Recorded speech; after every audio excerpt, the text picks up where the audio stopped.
Tá. Por que teve interesse em ingressar na política? A 1 e a 2 depois, porque são pessoais dela. É verdade, nós pesquisamos e vimos que vocês acham que o capitalismo possui falhas. Quais seriam esses problemas? A gente enxerga que o capitalismo, ele pouco contribui, né, para o bem-estar das pessoas, no sentido de ele é muito, quem tem muito dinheiro acaba tendo todas as oportunidades, né, e quem tem menos condições acaba ficando à margem, não consegue um emprego decente, consegue uma moradia, não consegue acesso à saúde, acesso à educação, né. Então ele é um sistema muito desigual, né, ele agrava as disparidades entre as pessoas. Então, por exemplo, por que no capitalismo os negros, as mulheres, as minorias têm menos dificuldades, né? E a atuação do mandato da Beth é no sentido de tentar igualar essas diferentes camadas da população, igualar em oportunidades, né? Então a gente defende, por exemplo, que o PT haja, por exemplo, no ProUni, né? Que é oportunidades para... Por que ela é do PT? Porque ela acredita que os programas sociais do PT servem, por exemplo, para amenizar as desigualdades que existem no capitalismo. Por exemplo, o filho de uma faxineira, ele vai ter muito mais dificuldade em ingressar na universidade do que o filho de um médico. Primeiro porque a escola dele é pior que a escola pública, ele não tem acesso a livros, os professores dele são piores, né? Ele demora, às vezes, 2 horas para chegar na escola, chega lá já que é exausto, né? Nesse sentido, diferentemente de um filho de uma pessoa mais abastada, não de um médico, uma pessoa mais abastada que consegue dar tudo para o seu filho, chega na porta da universidade e está muito mais preparado que o filho de uma pessoa mais pobre, né? Então, o capitalismo ele não age muito para desfazer essas diferenças sociais da sociedade. Quando foi o momento em que se resolveram olhar e dar atenção a esse problema? Deixa essa para a Bessa também. Tá. Quais os problemas que consideraram mais agravantes na sociedade hoje em dia? Então, por exemplo, hoje em dia, após o golpe contra a presidenta Dilma, um problema muito grave é a reforma trabalhista, né? Porque ela tem tirado os poucos direitos que os trabalhadores tinham, né? Essa reforma vem tirando. Então, antigamente, antes da reforma trabalhista, uma pessoa podia ter 30 dias de férias, ela gozar os 30 dias de férias, né? Agora não, agora o patrão pode dividir em 3 vezes, então ela não tem 30 dias para tirar, pode tirar 10, 10 e 10. O que mais? Reforma previdenciária, que não passou no Congresso. Nós estamos falando de problemas da Câmara Federal, né? Falando em país, né? Reforma da Previdência, essa reforma não passou, mas se passasse, iria acabar com a aposentadoria de muitos trabalhadores, principalmente da base social mais baixa, né? Outro problema que nós vemos, por exemplo, no estado de São Paulo, o governo Alckmin, nesses últimos 20 anos, fechou 300 delegacias. E o que tem acontecido? Né? Um problema da violência, né? Muito grave. O que tem acontecido? No interior, os estupros, os feminicídios, os homicídios estão crescendo muito por causa dessa falta de cuidado com a segurança. Então, fechou 300 delegacias, cortou mais de 2.000 vagas da Polícia Civil, Polícia Militar também. Depois eu posso passar esses dados melhor. Mas um mesmo escrivão ou delegado é responsável por 4 cidades, né? Então, esse desmonte da segurança é um dos graves problemas na nossa avaliação. Então, como é que um mesmo profissional pode ser delegado num raio de 50 quilômetros, em 4 cidades ao mesmo tempo? É um absurdo. E com isso, a violência tem crescido muito no interior. Há dados que mostram que o interior está mais violento que a capital e o litoral. E vocês, qual foi a solução que vocês propõem? A solução para esse problema pontualmente da violência é que porque é o seguinte, as delegacias da mulher, elas fecham aos fins de semana e à noite, que é no período onde você tem mais violência contra a mulher, por exemplo. Porque o cara trabalha, vai no bar, chega bêbado em casa, acaba cometendo uma violência grave, um feminicídio, né? E a hora que essa mulher vai buscar atendimento, essa delegacia está fechada, né? Então, uma forma de enfrentamento, que é um projeto de lei da deputada Beth, é que essas delegacias funcionem 24 horas por dia, inclusive nos fins de semana. Isso na questão da violência, né? Nas outras questões, a gente entende que precisamos voltar com as políticas dos governos Lula e Dilma, né? Do primeiro governo Dilma, que é Minha Casa Minha Vida, déficit habitacional muito grave. Então é o SAMUS, que é o SAMUS e UPA 24 horas, que são uma espécie de hospital, né, mas gerido pelo governo federal. Nós acreditamos que o ProUni, que é bolsa estudantis universitárias, né, porque é um déficit muito grande de casa, de bolsas, né. Então acreditamos que a política, as políticas adotadas, né, como é que fala? Luz para Todos, a transposição de São Francisco. Então, as políticas adotadas pelos governos Lula e Dilma são essenciais para o Brasil voltar a ter aquele crescimento e para integrar mais gente numa sociedade mais justa e igual. Vocês que lutam pelos movimentos sociais da minoria, gostariam de saber, na opinião do partido, por que hoje em dia ainda existe muito preconceito contra as classes LGBT e sobre o feminismo mesmo? Sei. Essa é uma questão, acho que a primeira coisa é falta de debater isso nas escolas, né? Quando você está formando cidadãos, as escolas deveriam dar essa base, que as pessoas são todas iguais, né? Sim, claro, elas têm suas diferenças, mas o respeito que elas merecem ser tratadas tem que ser universal, né? Elas não podem...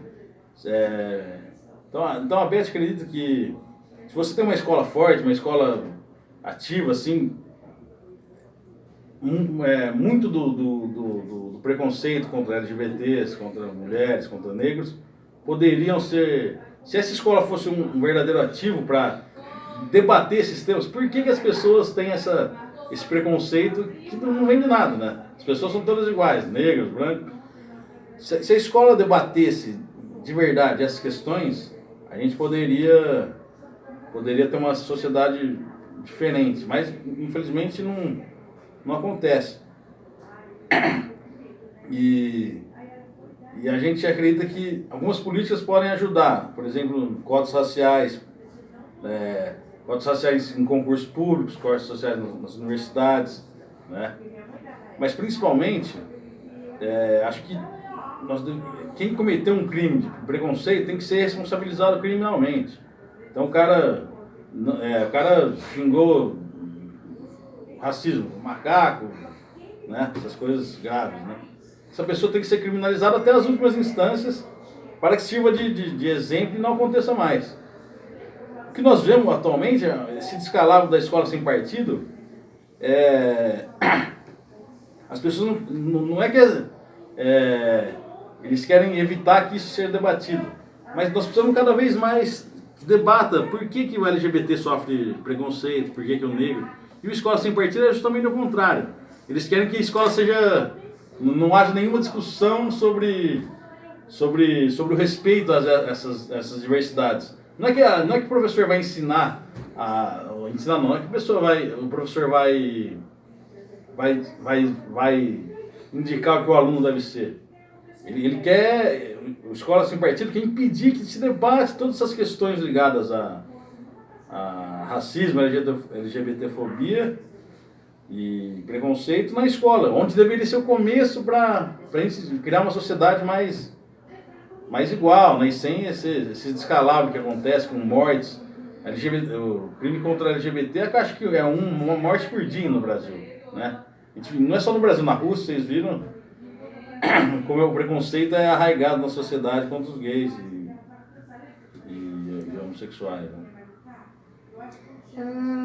Como que os oprimidos podem ser ajudados de forma efetiva e progressista? Certo, boa questão. Eu acho que, e a Beth sempre fala, eles devem se unir, né?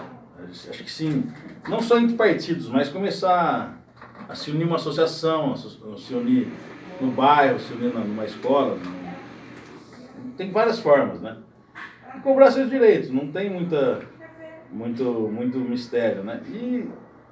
E a partir disso, tentar eleger pessoas, né, que se dedicam a essas causas. Porque não adianta você ser um militante tá, e vai lá e volta no Bolsonaro, que é contra tudo que você... Então acho que o movimento tem que ser de baixo, né? As pessoas que compartilham da mesma opinião, se são LGBT, se são direitos humanos, se são negros, né? É se organizar e procurar representantes que tenham afinidade com a sua causa. E a partir daí construir políticas públicas, importantes que eles venham aqui, tragam uma política pública para a Beth, porque quem pode construir as leis são deputados, né? Então é importante que eles tragam subsídios para os deputados criarem uma lei que defenda eles, que dê guarita a eles, que de interesse desses grupos. Né? Quais são as dificuldades na hora de propor uma nova ideia? Especificamente aqui, são 94 deputados, né? Então, são 14 do PT, 3 do PCdoB, 2 do PSOL. Então formam aí 19. Para 94, você imagina a dificuldade que é para esses 19 formam uma oposição na casa, né? Você imagina a dificuldade para uma lei desses 19 ser aprovada, né? Você tem que ter um poder de persuasão muito grande, a lei precisa ser muito bem embasada, né? Caso contrário, você não consegue, porque para uma lei ela precisa mais de 2/3 para uma lei ser aprovada, né? Então, mais de 60 e tantos votos, nós estamos em 20 a oposição. Então, no caso da Assembleia, dos deputados da oposição é muito mais difícil porque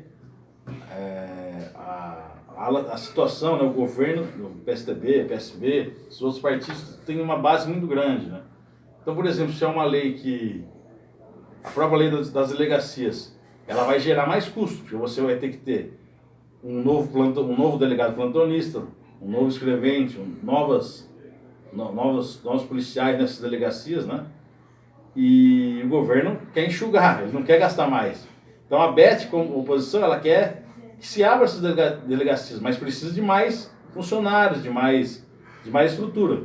A hora que chegar lá, o governo vai falar, não, eu não tenho esse dinheiro, eu não vou. A lei é boa, mas eu não tenho esse dinheiro, não vamos abrir, vai ficar como está. Entendeu? Então é um jogo muito até desleal. Os deputados propõem coisas boas, mas até ele conseguir, né, a maioria para aprovar a lei e ela no governador e ele ser aprovado é uma dificuldade enorme. Ainda mais nesse período que, numa crise econômica que vive o Brasil, a primeira desculpa que se dá é que não há verbas. Então acho que essa é a principal, as disputas políticas e a crise econômica que dificultam. No seu partido, qual é o ponto positivo que acha que ele diferencia dos demais? Acho que o PT, ele depois de perder 3 eleições com o Lula, né, ele acabou ganhando 2 com o Lula, 2 com a Dilma no voto, né, e é um partido que olhou para o social, né, é um partido que diferente dos demais, né, quando o Lula entra, você tinha uma fome geral, né, institucionalizada, e a primeira medida é criar o Fome Zero, que depois virou o programa Bolsa Família. Que não é uma esmola, né? Aquilo lá, se a pessoa não tem o mínimo para ela comer, ela e os filhos, como é que ela pode procurar emprego, como é que ela pode estudar, né? Então, a hora que você dá A hora que você dá um cartão para a pessoa se alimentar, alimentar os filhos, ela pode, é o primeiro passo para ela alcançar a cidadania. Então, aí ela começa. Claro, se você recebe, você tem que ter seus filhos na escola, bem ou boa ou mal, vai a educação, você tem que ter seus filhos na escola, eles têm que estar vacinados, você tem que minimamente comprovar ao Estado que você gere bem seus filhos, né? Então, quando ele começa a dar assistência para a base da pirâmide, as pessoas que paupérrimas, que não tinham nem o que comer, eu acho que começa uma nova fase. Ele é considerado o melhor presidente da história, né? Não é por acaso. Ele conseguiu atacar ele e o PT, né? Porque o Lula não é sozinho, o Lula tem um partido que construiu esses programas. Ele consegue atacar todas as dificuldades da sociedade. Por exemplo, jovem, não poderíamos mais perder. Claro que o ideal não era você criar um ProUni, né, com um programa de bolsas em escolas particulares, em universidades particulares. O ideal era você criar mais universidades públicas, né? Porque aí a qualidade da universidade pública é muito maior que as escolas privadas, né? Claro que o ideal é ele ter criado 60, 80 universidades públicas, mas não havia tempo para isso. Você ia perder mais umas, duas, três gerações fora da universidade até você criar. Então, por exemplo, atacou a fome, atacou a falta de vagas para pobres nas universidades, né? Através do ProUni. Ao mesmo tempo que ele criou 17 universidades federais, né? Então as coisas podem andar junto. Falta de água no Nordeste, demorou, mas a transposição está quase pronta. Um problema muito grave que a gente vê aqui quando a pessoa recebe a chave da casa dela, do programa Minha Casa Minha Vida, é uma emoção muito grande. Uma pessoa sem casa, uma pessoa que não tem para onde voltar depois do trabalho, é muito triste, né? A pessoa que não tem onde o filho, você não tem minimamente 2 cômodos para você morar com seu filho. Então o que a gente vê muitas inaugurações que já tiveram, né? A gente participou. Quando a pessoa recebe a chave de casa, né? Aquela casa é dela, que ela vai pagar R$100 por mês para o governo, simbólico, né? Durante 30 anos. É uma emoção muito grande. Então, acho que o PT fez atacar as desigualdades latentes da sociedade brasileira, que infelizmente, com o golpe, com a Dilma, elas estão voltando. A Dilma deixa o governo com 4,9% de desempregados, já estamos na casa aí dos 12, 13, né? Claro, o governo Dilma II foi muitas dificuldades. A Dilma não era uma pessoa tão habilidosa na política, mas é uma pessoa muito íntegra, né? Mas infelizmente agora nós estamos vendo que o golpe dado, né? Acabou, por exemplo, a descoberta do pré-sal. Não foi, claro, não foi o Lula que descobriu, mas a equipe dele iria adicionar essas áreas para melhoria, esses trilhões de dólares que entrariam para o Brasil, para melhoria da saúde, da educação, né? E não vai ter mais porque essas áreas estão sendo oferecidas para as petroleiras internacionais, né? Então acho que podemos elencar 5 medidas do Partido dos Trabalhadores: combate à fome, educação, moradia, saúde e relações externas independentes. A democracia, a sustentabilidade, a igualdade, liberdade e diversidade são valores deste movimento? Com certeza. A democracia, sustentabilidade, igualdade, liberdade e diversidade. Sim. Acho que a gente volta a falar um pouco do que eu já falei, né? Uma crítica que eu faço ao PT é que ele ainda não se importou muito com a sustentabilidade, né? Era uma bandeira da ex-ministra Marina Silva, né, dentro do partido, depois ela saiu. Mas acho que falta ainda criar políticas públicas sempre nesse sentido, né? Criar políticas públicas, porque sem criar política, sem criar lei, né, você não chega a lugar nenhum.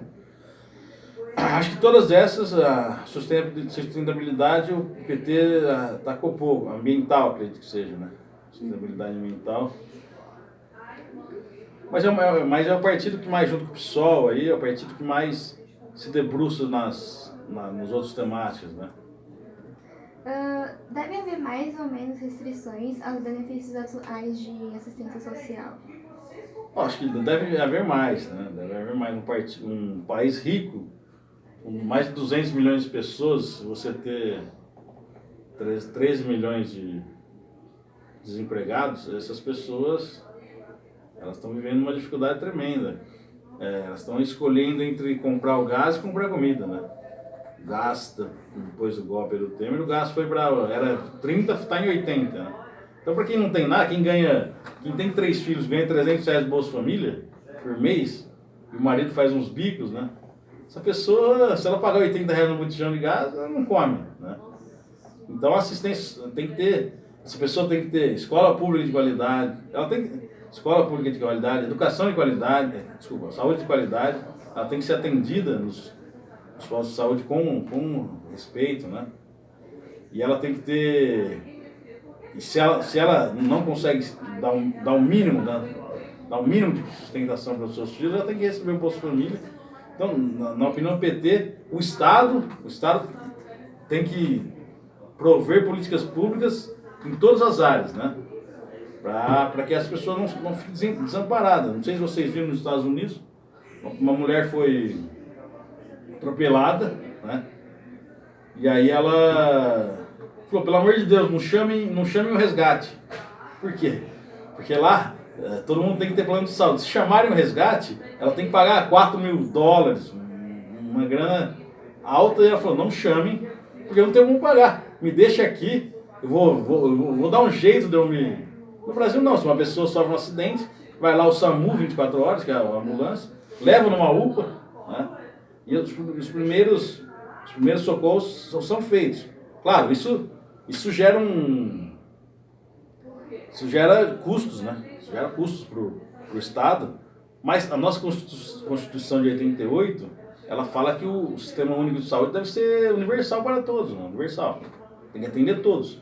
Se o Paulo Leman, da Ambev, cair na rua e ele está sem o cartão dele, e ele, sei lá, quebrou a bacia, ele vai ser levado para a UPA 24 horas. E lá ele também vai gerar o mesmo custo que essa mulher que foi atropelada e gerou. Porque o sistema é universal. Então o PT acredita que as políticas devem ser para todos, independente de sua classe social, né? Mas com um olhar para os que mais precisam. Uma política de emprego, de assistência social, saúde, educação para os que mais precisam, para que nossa base da pirâmide, ela é a base larga, né, de países desenvolvidos, vocês já estudam isso, base larga e o topo tem pouca gente, né?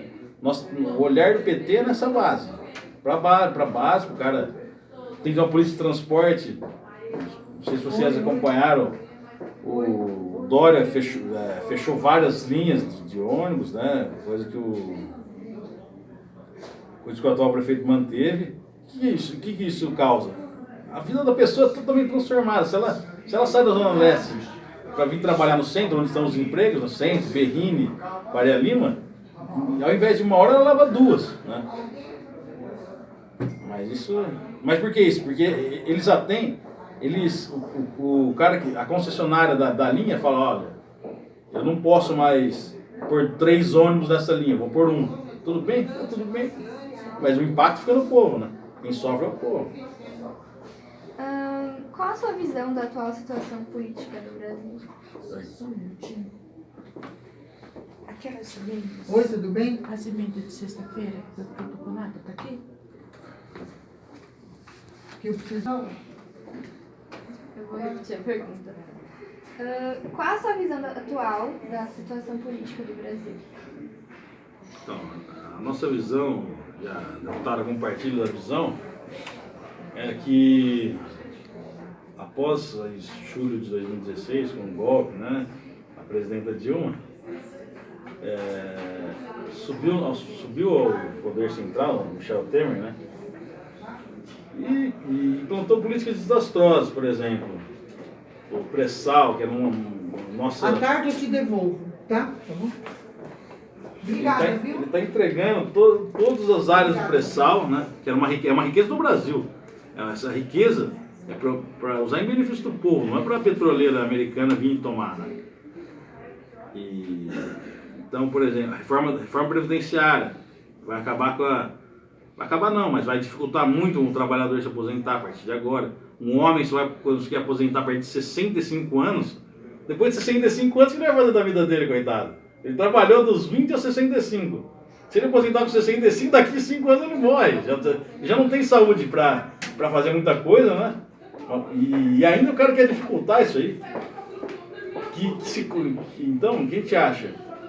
Que se cobre das grandes fortunas desse país, que tem muito bilionário, né? Que se cobre deles um imposto maior, né? Se cobre de quem tem mais, cobre mais. Imposto, não sei, dá-se um jeito.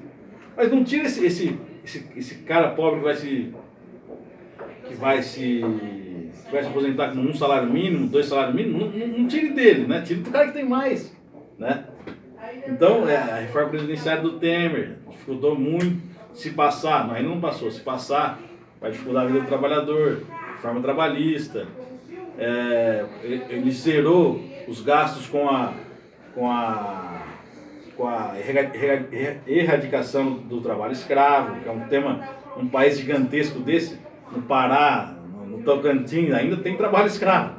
Nós estamos em 2018, como é que pode ter trabalho escravo ainda nesse país, né? Então ele adotou uma série de políticas, né?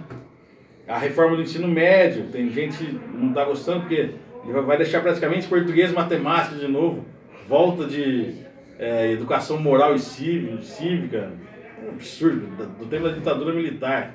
Foi uma série de medidas do Temer que agravou muito a situação do Brasil, né? E a gente acha que temos que voltar a ter governos progressistas. Se o Lula não puder, talvez o Haddad, talvez um apoio ao Ciro, né? Para o Brasil voltar, para revogar essas reformas que o Temer fez, né?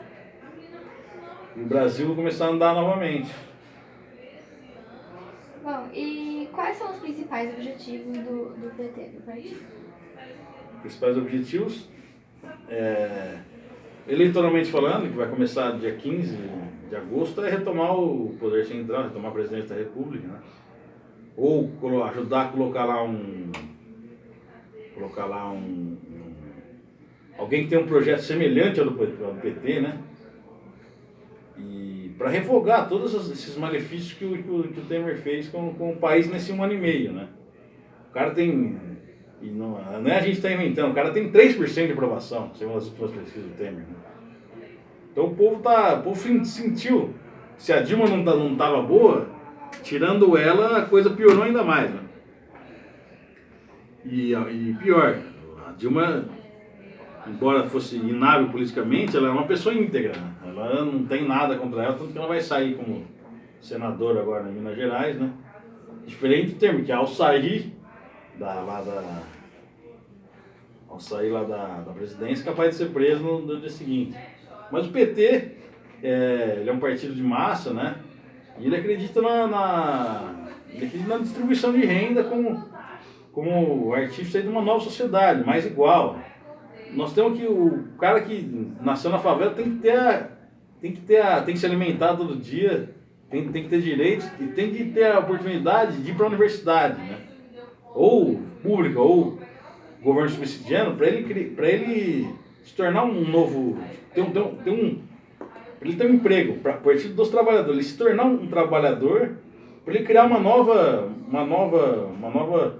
situação para a família, para ele e para a família dele, para que ele ajude a mãe dele, para que ele case, que ele tenha acesso a bens materiais, carro, um apartamento, mas que principalmente ele tenha acesso à cidadania, né? Que não só bens de consumo, que ele tenha pleno acesso à universidade, à saúde, à educação, assistência social, isso é um problema muito grave também. Que todos tenham a mesma... O PT é para universalizar, que todos tenham a mesma condição de se tornar um cidadão melhor, né? Um cidadão com mais direitos. É isso, acabou. Desculpe aí pelas... Muito obrigada. E as perguntas da Vivi? A gente vai fazer? Que pergunta? As que ela falou que eram, tipo, que estavam lá nos documentos. Não? Acho que não. Melhor abrir, não? Acho que não.